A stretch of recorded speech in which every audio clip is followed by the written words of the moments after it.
പ്രതിഷേധങ്ങൾ ശക്തമായിട്ടും വന്ദേ ഭാരതിന്റെ ഉദ്ഘാടനത്തിനിടെ വിദ്യാർത്ഥികൾ ആലപിച്ച RSS ഗണഗീതം വീണ്ടും സമൂഹ മാധ്യമത്തിൽ പങ്കുവച്ചിരിക്കുകയാണ്. ഇപ്പോൾ സതേൺ റെയിൽവേ ഗണഗീതത്തിന്റെ ഇംഗ്ലീഷ് വിവർത്തനവും പങ്കുവച്ചിരിക്കുകയാണ്. ആദ്യം പങ്കുവച്ചതിനെതിരെ CPM-ഉം കോൺഗ്രസും രംഗത്ത് വന്നിരുന്നു. മുഖ്യമന്ത്രി അടക്കമുള്ളവർ കടുത്ത വിമർശനമാണ് റെയിൽവേയുടെ നടപടിക്കെതിരെ നടത്തിയിരുന്നത്. സായ്കുമാറുണ്ട് ന്യൂസ് ഡെസ്കിൽ നിന്ന് വിവരങ്ങളുമായി. സായ്കുമാർ, ഇപ്പോൾ വീണ്ടും പോസ്റ്റ് ചെയ്തു എന്ന് മാത്രമല്ല ഇംഗ്ലീഷ് പരിഭാഷ കൂടി കൊടുത്തുകൊണ്ടാണ് ഇപ്പോൾ ഗണഗീതം റീപോസ്റ്റ് ചെയ്തിരിക്കുന്നത്. അതിനെ എങ്ങനെയാണ് ഇപ്പോൾ മനസ്സിലാക്കേണ്ടത്? കാരണം പ്രതിഷേധങ്ങളെ തുടർന്ന് അത് നീക്കം ചെയ്തു എന്നാണല്ലോ ആദ്യം കരുതിയത്. തീർച്ചയായും സ്മൃതി, ഇത് ഒരു തരത്തിലും ഒഴിവാക്കേണ്ടതല്ല, ഇത് ചർച്ച ചെയ്യപ്പെടേണ്ടതാണ്, ആളുകൾ കേൾക്കേണ്ടതാണ് എന്നുള്ള നിലപാട് ഒരിക്കൽ കൂടി ആവർത്തിക്കുകയാണ്.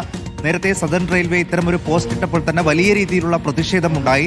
ആ സമയത്ത് അവർ ആ പോസ്റ്റ് പിൻവലിക്കുകയാണ് ഉണ്ടായത്. പക്ഷേ ഇപ്പോൾ ആ പോസ്റ്റ് വീണ്ടും റീപോസ്റ്റ് ചെയ്യുക മാത്രമല്ല, സൂചിപ്പിച്ചതുപോലെ ഈ ഗണഗീതത്തിന്റെ വരികൾ ഇംഗ്ലീഷിൽ അത് പോസ്റ്റ് ചെയ്യുക കൂടി ചെയ്തിട്ടുണ്ട്. അപ്പോൾ അത് ചർച്ചയാക്കുക, ഒരു തരത്തിലും ഈ പ്രതിഷേധങ്ങളെ തങ്ങൾ വകവയ്ക്കുന്നില്ല എന്നുകൂടി പറയുകയാണ് ഇപ്പോൾ റെയിൽവേ ചെയ്തിരിക്കുന്നത്. അതുമാത്രമല്ല, BJP-യുടെ സംസ്ഥാന നേതാക്കൾ K. സുരേന്ദ്രൻ അടക്കമുള്ള ആളുകൾ ഈ പോസ്റ്റ് ഇട്ടപ്പോൾ തന്നെ അത് ഷെയർ ചെയ്യുകയും ചെയ്തിട്ടുണ്ട്. അപ്പോൾ ഇവിടുത്തെ അടക്കം നേതാക്കളുടെ സമ്മർദ്ദം റെയിൽവേ മന്ത്രാലയത്തിന് മേൽ ഉണ്ടായിട്ടുണ്ട് എന്ന് വേണം മനസ്സിലാക്കാൻ. എല്ലാവരും അറിഞ്ഞുകൊണ്ട് തന്നെയുള്ള ഒരു തീരുമാനമാണ് വീണ്ടും ആ പോസ്റ്റ് വീണ്ടും ഷെയർ ചെയ്യുക, വീണ്ടും അത് ചർച്ചയാക്കുക. ഇവിടെ മുഖ്യമന്ത്രി അടക്കമുള്ള ആളുകൾ, CPM-ഉം കോൺഗ്രസും യുവജന സംഘടനകൾ എല്ലാവരും അതിശക്തമായ പ്രതിഷേധമാണ് ഇന്ന് ഉയർത്തിയത്.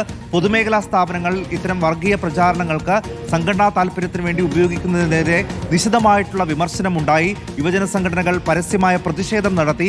അതെല്ലാം ഒടുവിലാണ് ഇത് പിൻവലിച്ചത്. ആ വിവാദം അവിടെ തീർന്നു എന്നാണ് നമ്മൾ മനസ്സിലാക്കിയത്. പക്ഷേ അങ്ങനെയല്ല, അത് വീണ്ടും പോസ്റ്റ് ചെയ്യുക വഴി അത് ചർച്ചയാക്കാൻ തന്നെയാണ് കേന്ദ്ര സർക്കാരും BJP-യും ഒരുങ്ങിയിരിക്കുന്നത് എന്ന് തന്നെ വേണം മനസ്സിലാക്കാൻ. സ്മൃതി, ശരി, സായ്കുമാറാണ് വിവരങ്ങൾ നൽകിയത്.